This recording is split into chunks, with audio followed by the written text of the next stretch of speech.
Gold, trusted gold buyers. మీరు తాకట్టు పెట్టిన బంగారాన్ని విడిపించి ఈ రోజు ఉన్న మార్కెట్ ధరకు కొనబడను.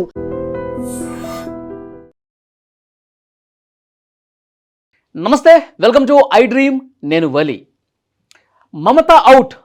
పశ్చిమ బెంగాల్లో 15 సంవత్సరాల పాటు ఏకఛత్రాధిపత్యంగా ఉన్నటువంటి మమతా బెనర్జీ తన సీటును కోల్పోబోతున్నారు అని చెప్పి నిన్నటి నుంచి ఒకటే వార్త హల్చల్ చేస్తోంది. అన్ని ఎగ్జిట్ పోల్స్, రెండో దశ పశ్చిమ బెంగాల్ పోలింగ్ ముగిసిన తర్వాత వచ్చినటువంటి ఎగ్జిట్ పోల్స్లో దాదాపు 10లో 7-8 సర్వే సంస్థలు బీజేపీ హవా కనిపిస్తోంది, బీజేపీ అధికారంలోకి రాబోతోంది అని చాలా స్పష్టంగా చెప్పినటువంటి పరిస్థితుంది. నిజంగా వాస్తవ పరిస్థితులు ఏంటి, వీటన్నిటి గురించి మనం క్లియర్గా ఈ వీడియోలో డిస్కస్ చేద్దాం. రీసెర్చ్ జర్నలిస్ట్ ఆదిత్య కృష్ణ గారు నాతో పాటు ఉన్నారు.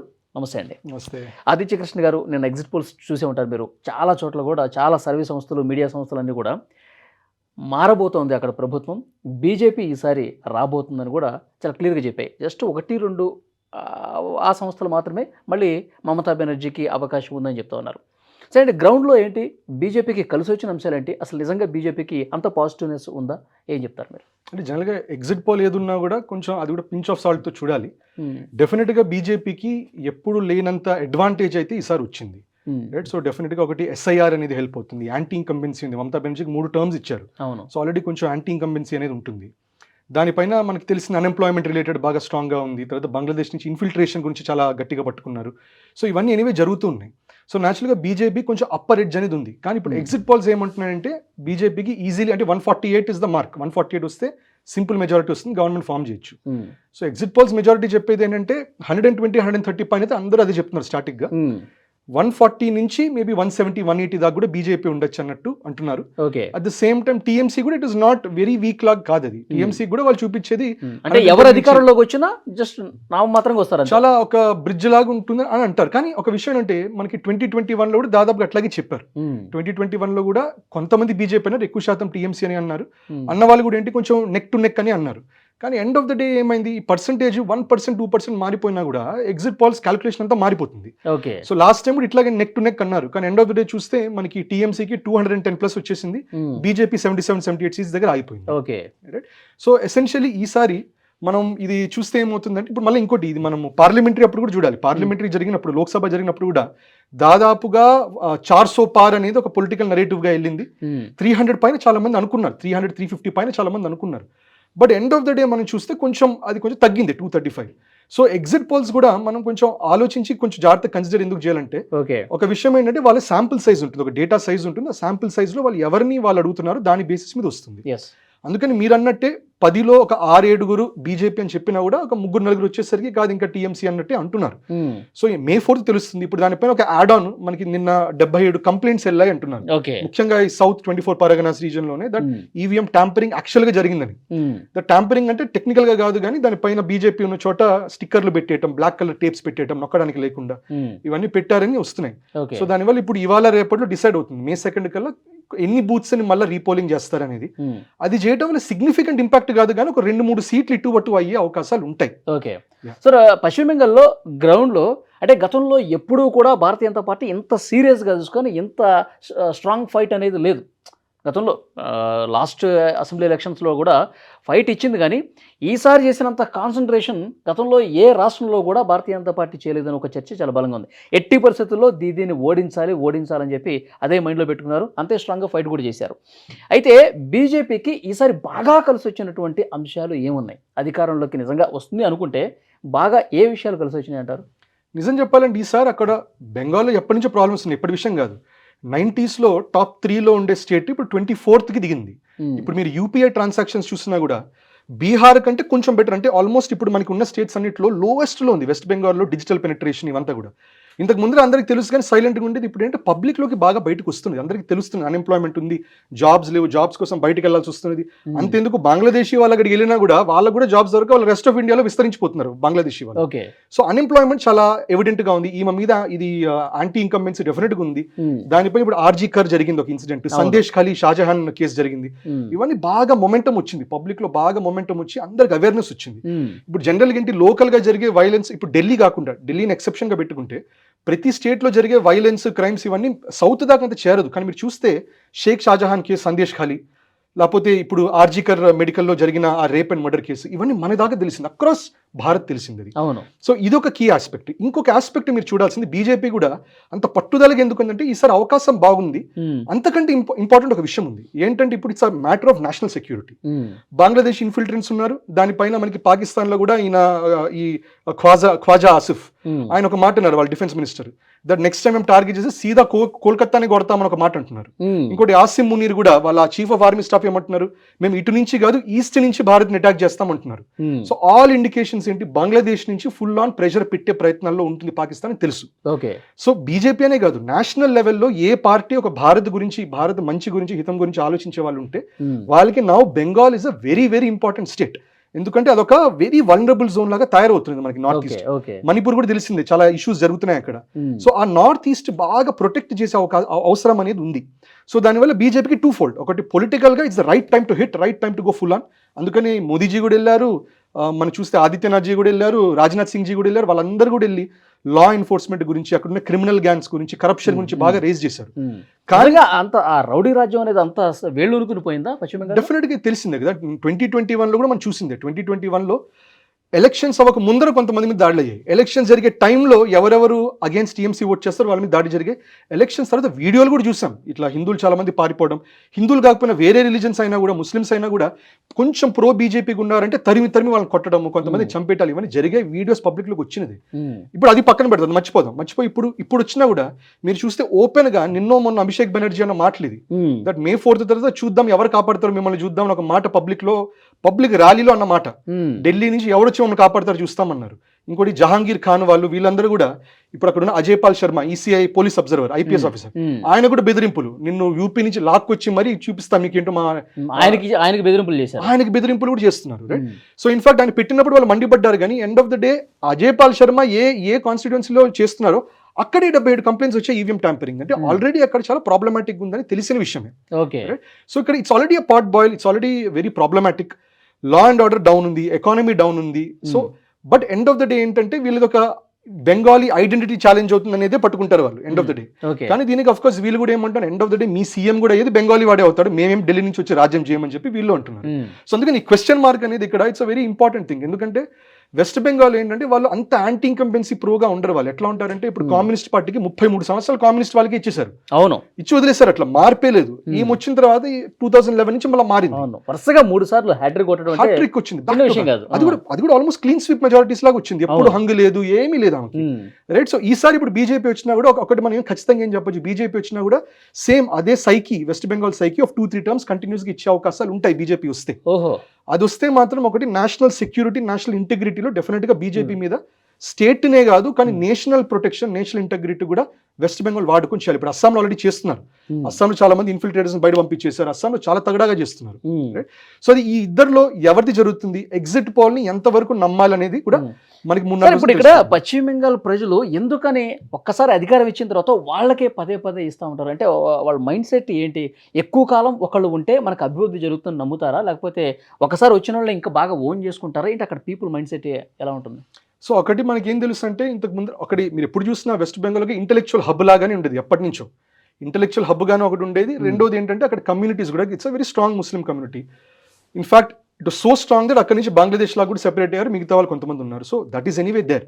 కానీ ఇంటెలెక్చువల్ కమ్యూనిటీ ఉండటం వల్ల ఏంటంటే దాన్ని భద్రలోక్ అంటారు. ఆ భద్రలోక్ వాళ్ళు ఇంతకు ముందర కూడా ఏం చేశారు, కంటిన్యూస్గా వాళ్ళు సిపిఐకి సపోర్ట్ చేయడం వల్లనే, అండ్ ఎప్పుడైనా కూడా ఇంతే కదా, ఇంటెలెక్చువల్స్ ఏం చెప్తుంటారు, ఏం మాట్లాడుతుంటారు, మీడియాలో ఏం రాస్తుంటారు, ప్రజలు అదే కన్జ్యూమ్ చేస్తారు. ఫర్ ఎగ్జాంపుల్ తమిళనాడు చూడండి, అక్కడున్న ఇంటెలెక్చువల్ కమ్యూనిటీ అంతా they are completely with the idea of Dravidian politics. So Dravida Kazhagam ideology basis మీదనే డిఎంకే, ఏడిఎంకే రెండు వచ్చాయి. అది పుష్ చేస్తుంటారు, మీడియాలోది వస్తుంది, సినిమాల్లోది వస్తుంది, న్యూస్ లోది వస్తుంది. సో మాసెస్ కూడా అదే అబ్జర్వ్ చేస్తుంటారు. మళ్ళీ చదువు రాని వాళ్ళు కూడా ఏంటి, మిగతా వాళ్ళతో కాఫీ షాప్ లో మాట్లాడేటప్పుడు అదే ఇన్ఫర్మేషన్ పాస్ ఆన్ అవుతుంటుంది. సో అక్కడ చిన్నగా ద్రవిడియన్ పాలిటిక్స్ బాగా స్ట్రెంథెన్ అయింది. కానీ ఈసారి of course TVK Vijay first time ఆయన కొంచెం ద్రవిడియన్ పాలిటిక్స్ నుంచి బయటకు వచ్చి చేస్తున్నారు ఆయన. సో దానివల్ల అక్కడ ఎటువంటి మార్పు వస్తుందో చూడాలి. But still Dravidian politics strong. అట్లాగే ఇక్కడ వెస్ట్ బెంగాల్ ఒకప్పుడు కమ్యూనిస్ట్ సిద్ధాంతం చాలా గట్టిగా ఉంది. కమ్యూనిస్ట్ సిద్ధాంతం వల్ల వాళ్ళు గట్టిగా ఉన్నారు. తర్వాత ఏంటి, కమ్యూనిజం మీద ఎంప్లాయ్మెంట్ అని తగ్గిపోయి, బిజినెస్ అనేది తగ్గిపోతుంటే డిజిల్యూషన్మెంట్ వచ్చింది. సో వాళ్ళు వెళ్ళి చిన్నగా టీఎంసీ వైపు వెళ్ళారు. సో టీఎంసీకి బాగా స్ట్రాంగ్ ఫోర్స్ గా ఉన్నారు. ఇప్పుడు మళ్ళీ ఆ భద్రలోకి కొంచెం షేక్ అవుతుంది ఫౌండేషన్స్. ఓకే. సో దానివల్ల ఏమవుతుంది, ఇప్పుడు వాళ్ళు షేక్ అవుతే న్యాచురల్గా మీడియా, మూవీస్ ఇవన్నీ కూడా మార్పులు చిన్నగా మొదలవుతాయి. దానివల్ల మాసెస్ కూడా ఒక సోషల్ ఇంజనీరింగ్ లాంటిది మారడం జరుగుతుంది. సో ఇదొక ఊపు అయితే, రెండోది అఫ్ కోర్స్ న్యాచురల్ గా Muslim community is a very strong supporter of TMC. Okay. And ఇప్పుడు బంగ్లాదేశ్ ఇన్ఫిల్ట్రేషన్ జరుగుతుంది. దీనివల్ల కూడా ఏంటి, కొంతమంది ముస్లిమ్స్ ఇది మా కమ్యూనిటీ అనుకుని సపోర్ట్ చేసే వాళ్ళు ఉంటారు. ఇంకొంతమంది ముస్లిమ్స్ ఏమనుకుంటారు, వాళ్ళు రావడం వల్ల మాకుండే ఆపర్చునిటీస్ అని పోతున్నాయి, మాకు వచ్చే బెనిఫిట్స్ అని పోతున్నాయి అనుకునే వాళ్ళు కూడా ఉంటారు. So BJP will target those people, those Muslims who are affected by Rohingyas, affected by Bangladeshis. Okay. కానీ మమతా వాళ్ళ సైడ్ ఏం చేస్తారు, ఎండ్ ఆఫ్ ద డే మనందరం ఒకటే కమ్యూనిటీ కదా, కలిసి ఉండాలి అంటారు. సో ఇది ఏ డైనమిక్ లో వెళ్తుంది. అందుకని అన్ఎంప్లాయ్మెంట్ అనేది చాలా గట్టిగా పట్టుకున్నారు. ఎందుకంటే ముస్లిమ్స్ లో కూడా ఇన్ఫిల్ట్రేషన్స్ వల్ల అన్ఎంప్లాయ్మెంట్ చూస్తున్నారు వాళ్ళు. ఓకే.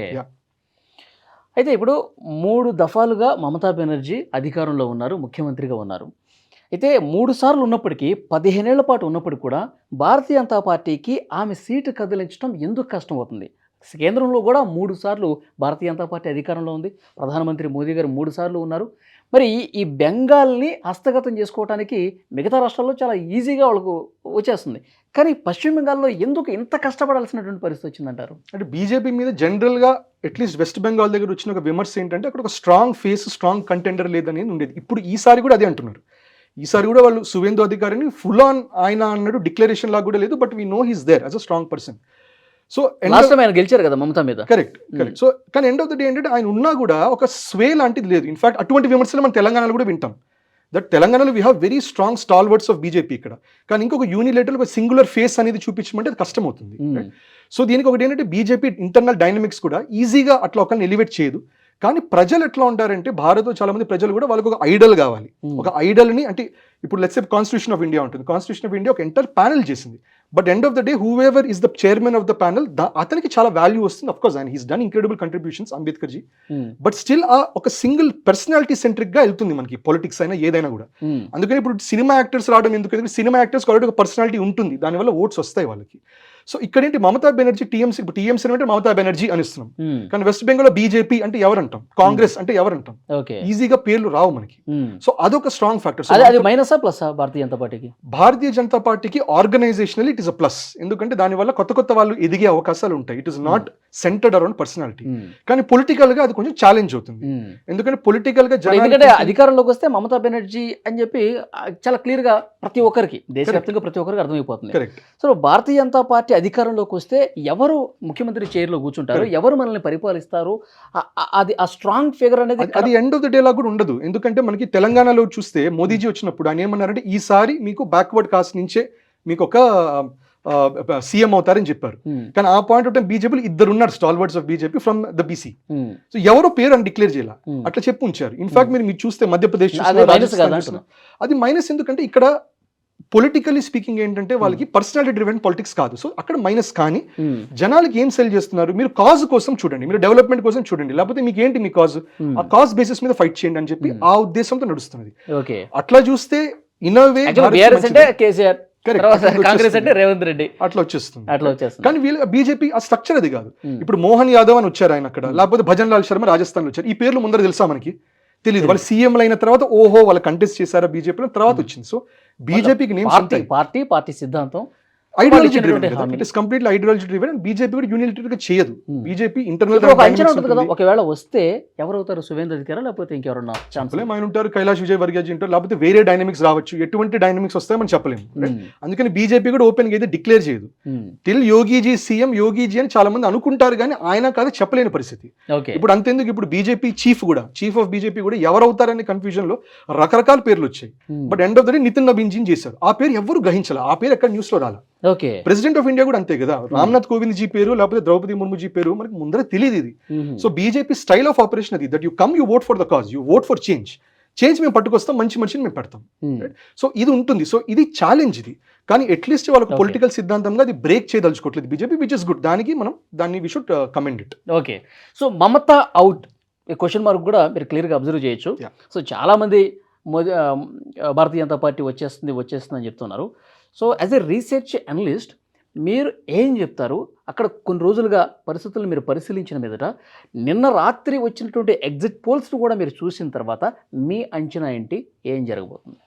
సో మనకి చాలా మటుకు తెలిసింది ఏంటంటే ఫేజ్ 1లో కొంచెం ప్రో బీజేపీ స్వే లాంటిది జరిగింది. ఫస్ట్ జరిగిన 152 సీట్స్లో దక్షిణ బెంగాల్ అంతా బీజేపీ కొంచెం ప్రో ఉంటుంది కాబట్టి దక్షిణ కంటే ఉత్తర పార్ట్, దక్షిణ అంటే మనకి ఉత్తర లాస్ట్ టైం ఉత్తర జరిగింది, Right. మన జరిగింది దక్షిణ. సో అక్కడ చాలా మటుకు వాళ్ళకి ఫేవర్లో ఎల్లుండొచ్చు, సిగ్నిఫికెంట్ సీట్స్ రావచ్చు.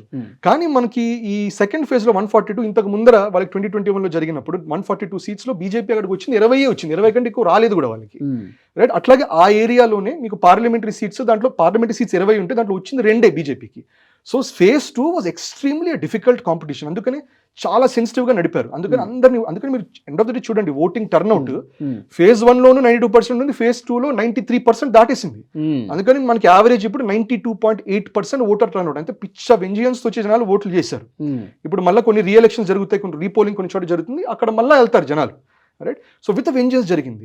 సో ఇప్పుడు ఫేజ్ 1 మీద ఇప్పుడు వెరీ క్లియర్ మెజారిటీ వస్తే ఫేజ్ 2లో ఒక రీజనబుల్ మెజారిటీ వచ్చినా బీజేపీ వచ్చేసే అవకాశం ఉంటుంది. అందుకని ఎగ్జిట్ పాల్స్ అన్ని కూడా నెక్ అండ్ నెక్గా చూపిస్తున్నారు, కానీ కొంచెం ప్రో బీజేపీ చూపిస్తున్నారు. అది బీజేపీ చూపించిన ఇంకో ఉద్దేశం ఏముండొచ్చు అంటే మమతా బెనర్జీ కూడా కొంచెం కాన్ఫిడెన్స్ డిప్ అయినట్టు కనబడుతుంది. ఆమె మెయిన్ కన్సల్టింగ్ ఫర్మ్ ఐపాక్, అది అప్పట్లో ఈయన ప్రశాంత్ కిషోర్ నడిపేస్తుంది, తర్వాత ఇప్పుడు కాదు, ఐపాక్ కూడా లాస్ట్ కి వైండ్ అప్ చేసేసింది. ఎలక్షన్స్ అవ్వక 1 month ముందర వేరే క్లోజింగ్ ఆపరేషన్ సడన్ వెళ్ళిపోయారు వాళ్ళు. దాని ముందర కూడా ఏదో ఒక ఇష్యూ జరిగింది అక్కడ, ఈడీ రైడ్స్, ఐపాక్ ఆఫీస్ లో ఈడీ రైడ్స్ చేశారు Mamata Banerjee related. Okay, so ఇవన్నీ ఏంటంటే కొంచెం మనం సింబాలిక్ గా లాసెస్ లాగా చూడొచ్చు.